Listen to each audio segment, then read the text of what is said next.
So I thought long and hard about revamping and creating this channel. But this video right here is just gonna be the beginning of whatever this channel is gonna be in the future. So far, you all have seen the content that I have put out, and at one point I tried to vlog my life, random events, talking about being spiritually weird, having a great time on my birthday, which my birthday was a couple days ago. Stay in tune. Also, me just being at the point where I was putting out content to become a news reporter. And I went to North Carolina. I went to North Carolina Agricultural and Technical State University and graduated in 2019 with a degree in journalism and mass communications with a concentration in multimedia journalism, which is journalism, guys. Overall, my goal was to become an anchor in the long run, work my way up as a multimedia journalist, reporter, then an anchor. But I can tell you guys that my passion, that candle light, went out really quick. It didn't even go dim, it just went out. And I'll explain more later in this video. But overall, I just want to say what I have to say on a platform that is created for people who just want to be real. So first and foremost, I am at a point in my life where I'm just taking a bunch of risk and I'm operating in silence, which everyone, I highly recommend, once you're listening to me, that you take heed what I have to say. I am 30 something years old. I'm still trying to figure out life.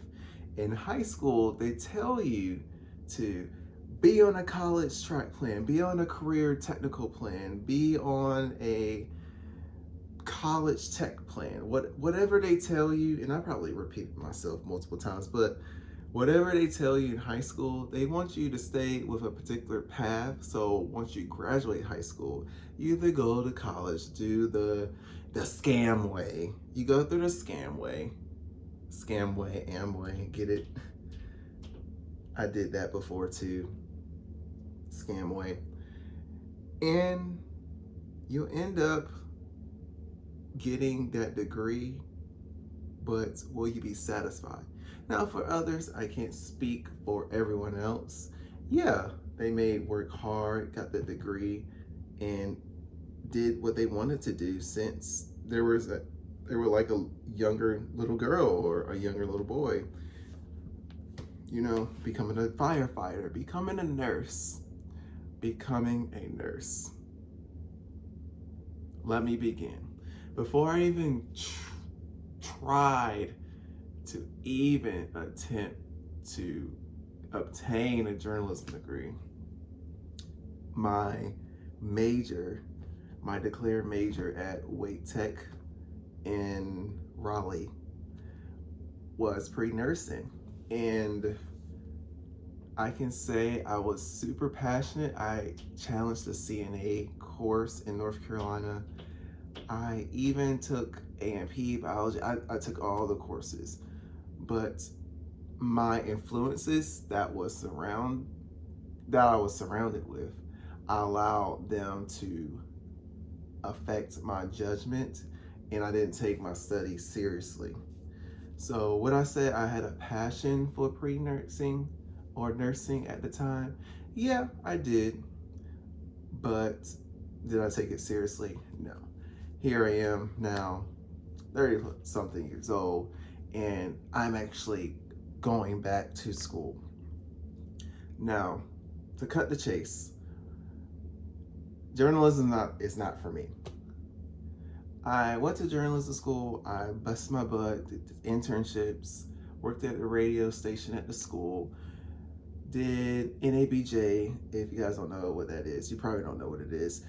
If you're watching this video, it's National Association of Black Journalists. If you're a journalist, great. I highly recommend, if you are of color and Black, join a NABJ in your college campus, your high school, and if you're in the profession, in the industry, definitely get into NABJ and NAHJ.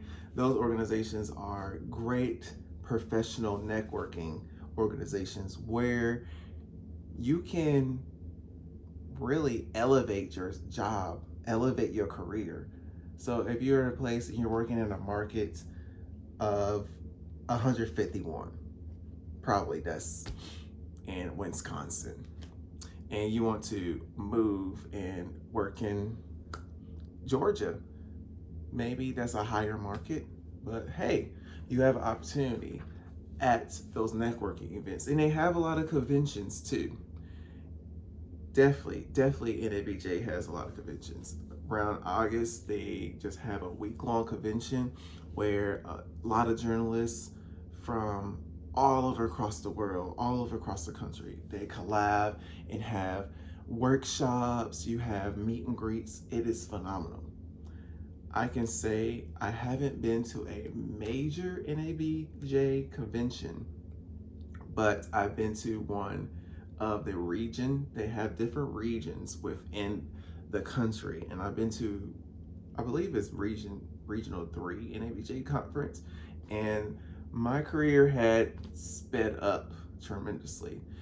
And not only that, thanks to a great friend and colleague of mine's, the organization, if you're a military veteran or still in the military and you're a part of journalism, you want to be a reporter, producer, work behind the scenes, Military's Veterans in Journalism organization is a great organization to be a part of too.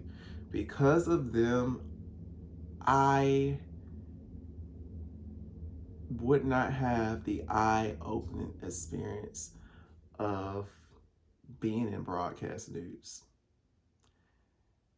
I had the opportunity to be a news associate at one of the major national news outlets, and I would never ever take that opportunity and trade it for the world.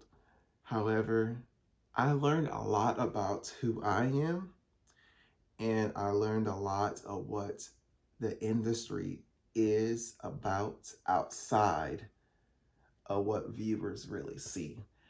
And I wanted, at the time I was working there, I wanted to see what certain individuals would do to challenge the political sphere of our government, people, having people be accountable. But they were just creating this cycle of fear in viewers. And you guys, I've seen it just, I've seen some things, and the way that the lower entry level people are treated just to get into the industry and still be okay to be mentally abused, it's not worth it. And I would like to talk to anyone that would like to have a conversation of what really goes on in certain national news outlets. Now, granted, everyone has their different perspectives, and it is what you make it to become. My perspective just wasn't an eye-opener for me, and I can never, like I said again, I would never want to replace or change that for if the world ends, I wouldn't change that opportunity. But it did get to me when one of my coworkers, when I was working at that news outlet. She was talking about sunken costs, sunken costs, social costs. And I'm like, huh, interesting. What does that mean? And she explained to me the sunken cost, social cost fallacy is mostly when you know you don't need to be doing something, but you psych yourself. It's like you psych yourself to believe that you need to do it so you can have a end quote better life. So for example, if you know you're at a job, it's giving you great pay, great room to, better yourself in your career, but you know you deep inside you want to do something else. You hate the job. You just want to either quit and find something else to do or change your career. This is just for a job perspective in a way. There's other ways that the sunken social cost fallacy can apply to your life, such as trying to lose weight or getting surgery because everyone else is doing it. It comes to the point where you just got to do what your heart tells you. And how cliche that sounds, yes, it does sound cliche. But if you don't go out and do what you need to do what you want to do what you're called to do, you're going to end up being part of that sunken team that's just going around a rat race, doing what they need to do to get by, to survive, to have that status, to be able to say that, oh, I'm so and so, I'm this and this and that, but deep and down, they are just the most miserable person ever. Who has time for that? So I thought about that multiple times. Going to work every day, especially in the place where I lived at. You guys, I lived at a place where my rent was drastic. My rent was drastic. I was living in a 250 square foot studio apartment, the third floor, by the way, paying $1,400 a month. That does not include utilities. I was struggling, struggling. Random thought, I'm still thinking about how I pronounced my college. I said North Carolina. I can't. Every time I try to hide my southern accent, it just comes out. North Carolina Agricultural and Technical State University. I just wanted to get that clear because that was just bothering me. That was bothering me. Anyways, yeah, sunken costs, social cost fallacy. It's real. I applied it to my life and I was like, you know what? This is it. I am changing careers. I want to do something that I really want to affect people's lives and really have the opportunity to tell them the truth, especially about their health. And because of the what, I was at a point where, like, are these people getting lied to? What is really going on? Not just on the government side, on the political sphere. What is going on in the healthcare industry? What is going on in the hospitals? I want to be a part of this because the folks, the doctors, the nurses, the radiologists, technicians, the environmental services associates, the patient transporters, all of those people, the CNAs, all of those people, what do they go through on a daily basis because of this thing that is going around killing people? And I can say the place I work at now, a lot of those who are elderly or obese are expiring like this because of the probably you want to quote me, but I want to do some more research. And if you guys want to have a conversation, this is my thesis. This is my hypothesis. This is my hypothesis of those who got that are obese or elderly are going to expire quickly, which I believe is going to happen. It's happening now. But anyways, so I applied the sunken cost fallacy, and realistically, I was like, you know what? I'm going back to school for nursing. Screw this. Screw all of this. For what? And on top of that, I had an opportunity to work at a news outlet to be a MMJ and anchor. But they were going to pay me $13 an hour. And I understand you have to work your way up. I'm at a point in my life where I want to enjoy the comfortability aspects of what happens when I go to school, work hard, go to school. And then I want to reap the benefits of me getting that job that I went to school for to make money. And that salary right there was just not it. And I understand I have to work my way up. I just didn't want to work my way up. That was just not something I wanted to do. And I'm at the point where I want to have a family with my soon-to-be wife. I'm not interested. I don't want to be moving around and move my family around and have them go through that mental stress of moving around so I can elevate my career. And realistically, why I was working at the national news outlet, there are a few people, they don't have a lot of kids. They don't have time. I feel like they don't even have time for their families because there's always breaking news happening. So in my mind, like, where do you have the time for your kids? Unless you work early in the morning to do a show, which that sucks. So I put in a lot of thoughts, and yeah, it's not like I'm not going to use my journalism degree. I might use it for something else, and I might go back to the news industry or wherever the journalism people work at. It's probably all social media now. By the way, I have not had social media since February of 2022, and it feels great. I don't compare myself to anybody, which no one, if you know yourself, you shouldn't compare yourself anyways. But social media it could be toxic, it could be, and on the other hand, a good thing. But for me, it was a toxic thing. I compare myself all the time. And realistically, why keep something that's going to keep you in a mindset of depression and anxiety? Get rid of it.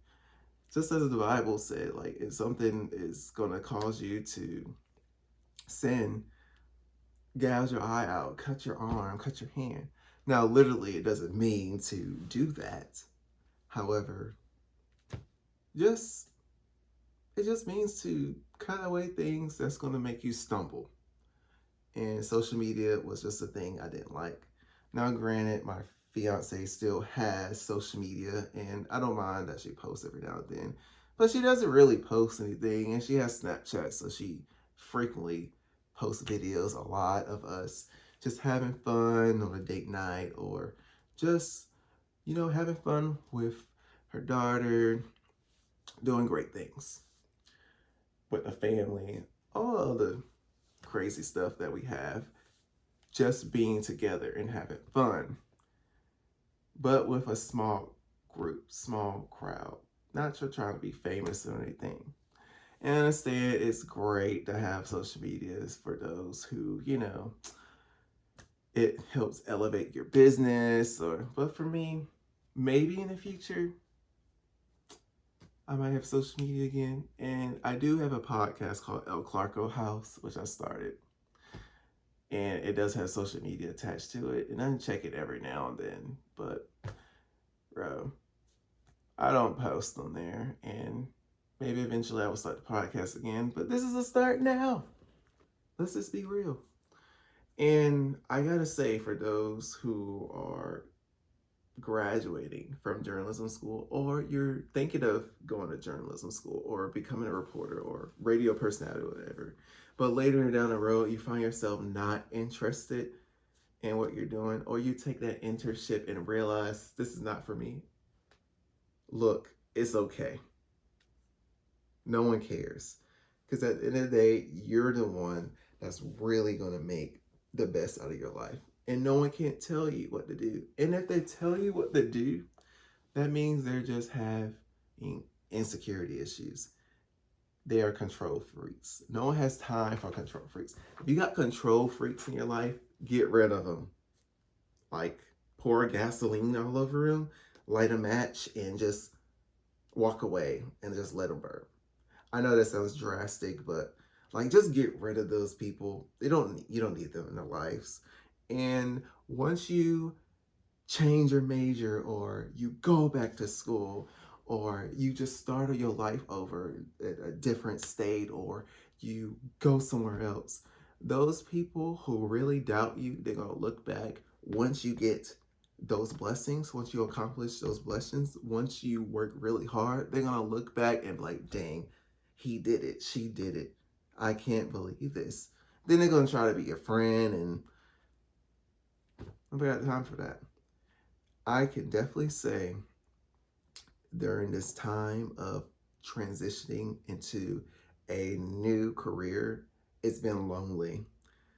I don't have the network to back me up. And there's times on LinkedIn, I'm like, oh, so-and-so is working there now. That's awesome. They're doing great. They're improving. Wow.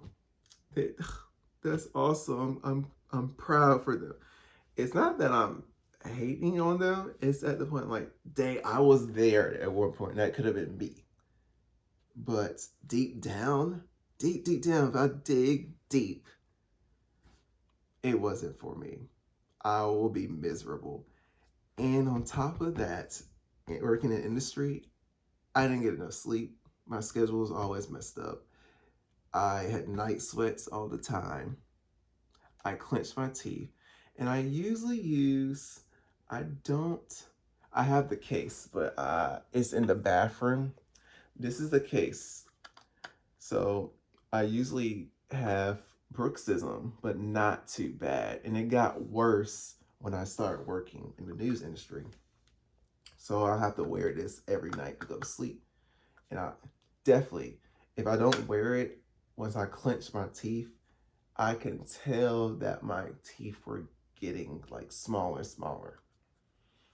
It was just a lot. And imagine at the time going to work hearing Ukraine. These are the headlines I hear a lot. Ukraine, COVID, economy, war, over and over again. In certain shows, they would do like happy, sad, or sad. Oh, here's happy. It's just, I kid you not, it just disturbed me so much. I'm like, oh, why? Or, oh, that question was something you should have asked on TV. Why you didn't say that? Oh, or, oh, you should have said that even though you don't believe it. Why did you say that? Like, it was just a lot of things that were questionable. And don't get me wrong, I can totally see why there's different news outlets for different set of groups, which is not bad. You need those different sets of groups. That's why, as a country, we're meant to have a bunch of people that have different beliefs. But there are some people that just don't want to make a common ground. And these news outlets, they're not getting that concept. They're just doing it for ratings. And the people there, some people that have been there forever, and they treat people really bad, especially the new people, the youngins that really are passionate about the art of journalism, the science of journalism. They need to retire. They have insecurity issues in themselves. If you have to come to a point where you're yelling at someone,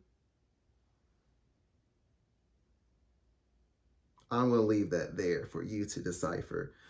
Anyways, hopefully this channel, I'm going to make some faith-based content based off my life and my nursing school journey. And you know what? I'm just going to be real. As people say, do you, boo? And my mom said, devil get the messing, God get the blessing. So, sunk cost fallacy. Take that risk. Don't listen to haters. Burn them. And move forward in your life. Eventually, it's going to get hard. That's life. All the hard points. Think about all the hard points in your life that you had before. You overcame them. And then you look back like, oh, I actually did that. So if you happen to be in that situation again, you know how to get yourself out of it. And that's where I'm at right now in my life. At first, I'm not gonna lie, I was freaking out. Like, how am I gonna pay for this? I don't make this much now. I can't have these things like I used to. I can't go here no more. It's like the anxiety was just outraging, guys. It was outraging. But it comes to a point, like, especially living as a Christian, I know that we fall short all the time, but having a fear and anxiety is not Christ-like. And I know for sure I need to work on that a lot and be content with my life. I've been always complaining. I had a period, like even a few months ago, I would complain about everything, especially about finances. I was just worried about everything. But I forgot. And how could I forget? It's sad. How could I forget? Christ is right there. I could ask.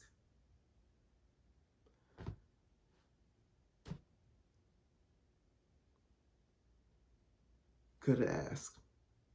But anyways, hit the notification bell, subscribe, share this content with anybody. And I'm willing to talk to any of you guys. As of now, stay content in the faith and continue to speak your truth and live in your truth. I'm probably not going to remember that, but it sounds catchy. All right. Alonzo Clark is out. Bye.